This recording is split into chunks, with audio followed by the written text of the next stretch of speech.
This is long, so I apologize about that. I've never had to tell this story with enough detail to actually explain it all the way, but it is true, and it happened when I was about 6 years old. In a quiet room, if you press your ear against a pillow, you can hear your heartbeat. As a kid, sounded like soft footsteps on a carpeted floor, and so as a kid, almost every night, just as I was about to drift off to sleep, I would hear these footsteps, and I would be ripped back to consciousness, terrified. For my entire childhood, I lived with my mother in a fairly nice neighborhood that was in a transitional phase. People of lower economic means were gradually moving in, and my mother and I were one of these people. We lived in the kind of house that you would see transported in 2 pieces on the interstate, but my mom took good care of it. There were a lot of woods surrounding the neighborhood that I would play in and explore during the day, but at night, as things often do to a kid, they took on a more sinister feeling. This coupled with the fact that, due to the nature of our house, there was a fairly large crawl space underneath. And it filled my mind with imaginary monsters and inescapable scenarios which would consume my thoughts when I was awakened by the footsteps. I told my mom about the footsteps, and she said that I was just imagining things. I persisted enough that she blasted my ears with water from a turkey baster once just to placate me, since I thought that would help. Of course, it didn't. Despite all the creepiness and footsteps, the only weird thing that ever happened was every now and again, I would wake up on the bottom bunk, despite having gone to sleep on the top. But this wasn't really weird, since I'd sometimes get up to piss or get something to drink and could remember just going back to sleep on the bottom bunk. I'm an only child, so it didn't matter. This would happen once or twice a week, but waking up on the bottom bunk wasn't too terrifying. But one night, I didn't wake up on the bottom bunk. I'd heard the footsteps, but was too far gone to be woken up by them. And when I was awoken, it wasn't from the sound of footsteps or a nightmare, but because I was cold. Really cold. When I opened my eyes, I saw stars. I saw the woods. I sat up immediately and tried to figure out what was going on. I thought I was dreaming, but that didn't seem right, though neither did being in the woods. There was a deflated pool float right in front of me, one of those ones shaped like a shark. This only added to the surreal feeling, but after a while it seemed like I just wasn't going to wake up because I wasn't asleep. I stood up to orient myself, but I didn't recognize the woods. I played in the woods by my house all the time, so I knew them really well, but if these weren't the same woods, then how could I get out? I took a step and felt a shooting pain in my foot, which knocked me back to where I'd just been laying. I'd stepped on a thorn. By the light of the moon, I could see that they were everywhere. I looked at my other foot, but it was fine, and as a matter of fact, so was the rest of me. I didn't have another scratch on me, and I wasn't even dirty. I cried for a little bit. Then I stood back up. I didn't know which way to go, so I just picked a direction. I resisted the urge to call out since I wasn't sure I wanted to be found by who or what might be out there. I walked for what seemed like hours.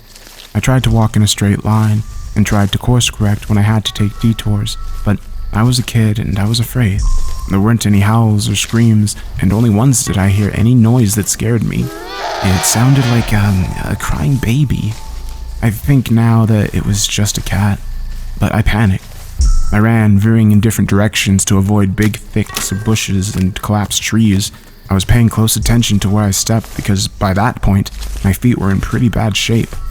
I paid too much attention to where I was stepping and not enough to where those steps were leading because not long after hearing the cry, I saw something that filled me with a kind of despair that I haven't experienced since.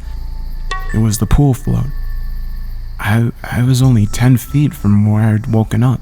This wasn't magic or some supernatural space bending. I was lost. Up until that moment, I thought more about getting out of the woods than how I got in, but being back at the beginning caused my mind to swim.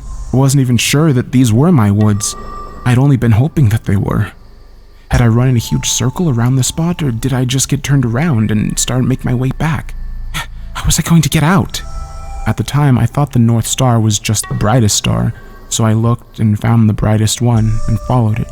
Eventually, things started to look more familiar, and when I saw the ditch, a dirt ditch my friends and I would have dirt clod wars in, I knew I'd made it out.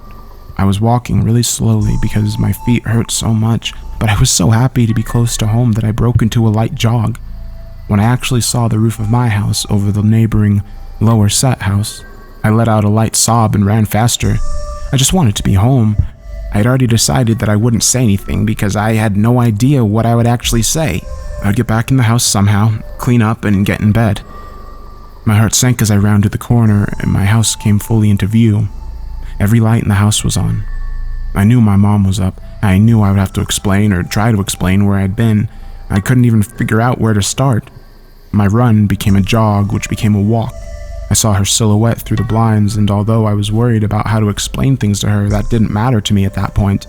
I walked up the couple of steps to the porch and put my hand on the doorknob and turned. Right before I pushed it open, 2 arms wrapped around me and pulled me back. I screamed as loud as I could. "Mom, help! Help me!" The feeling of being so close to being safe and then being physically pulled away from it filled me with a kind of dread that is, even after all these years, indescribable. The door I'd been torn away from opened and a flash of hope shot through my heart. But it wasn't my mom. It was a man, and he was enormous.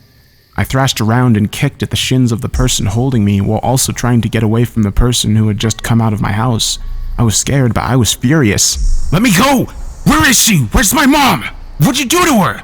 As my throat stung from screaming and I was drawing in another breath, I became aware of a sound that had been present for longer than I had perceived it. "Honey, please calm down, I've got you." It sounded like my mom. The arms loosened and set me down, and as the man approaching me blocked out the porch light with his head, I noticed his clothes. He was a cop. I turned to face the voice behind me and saw it really was my mom. Everything was okay. I began to cry. The 3 of us went inside. "I'm so glad you're home, sweetie. I was worried I'd never see you again." By that point, she was crying too. I'm sorry. I don't know what happened. I just wanted to come home. I'm sorry. It's okay. Just don't ever do that again. I'm not sure my shins could take it." A little laughter broke through my sobs, and I smiled a bit. "Well, I'm sorry for kicking you, but why'd you grab me like that?" "I was just afraid you'd run away again." I was confused. "What do you mean?" "We found your note on your pillow," she said, and pointed at the piece of paper that the police officer was sliding across the table. I picked up the note and read it. It was a running away letter. It said that I was unhappy, never wanted to see her or any of my friends again. The police officer exchanged a few words with my mom on the porch while I stared at the letter. I didn't remember writing a letter.